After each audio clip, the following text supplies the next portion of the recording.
think that obstacles are best addressed by going straight through them.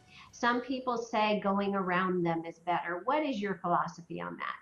Oh, that's such a good question. I mean, I will say that the image that leapt to my mind was just going up that mountain, just, Dory says it in Finding Nemo, just keep swimming. Like, just, if you put one foot in ahead of the other, you will get to the top one day. But I do think that there's something to be said for, another thing that I say to writers who come to me is, look, keep knocking on every door, and then when you run out of doors, start knocking on windows, because you don't know what's going to open up. And sometimes getting out of the box, to be very specific, in my case, it was really, how do I publish this novel? How do I bring this story to the world? Everybody's rejecting it. And there were sort of a three-tiered path, and it was going over and up. And one was just, we'll put it down and write another one. Try something new. If going up is too tiring, walk around. One of it was just to keep going. I had to reach number 300 of agents to query before finally I found someone who said, yes, I want to make this happen for you. So some of it is just plugging along. And I think my answer to your question really is, I hope this isn't a cop-out, but it's both. You Try know, both ways. you, Go around, go underneath, whatever gets you through, whatever helps you reach that dream. No, I agree. I don't think that's a cop out at all. I think that's very valid because just talking through it, there are situations that are better addressed or obstacles that are better addressed probably by confronting them head on and going right through it.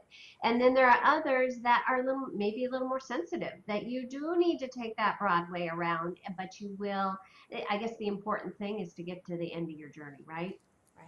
Right. To just not stop, as long as you're doing something. And sometimes writers will say to me, I have a book, I have a story I want to tell, I have no idea what to do. And I say, put down one sentence on the page every day. If you do that, by the end of a year and a half, you're going to have a book.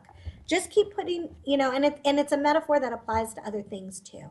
Just keep building with tiny little bricks. One day you're going to have what especially if you can keep your goal in mind, you're going to have what you were headed toward the whole time. And in hindsight, it'll kind of be like, of course that's how it was supposed to happen. Of course I was supposed to wiggle around that hill in the distance. But you don't know it when you're there. All you can do is sort of keep going. And I think forgive yourself if it doesn't seem like it's working. That's okay. The problem isn't failing or making mistakes. The problem is when we just sit and give up.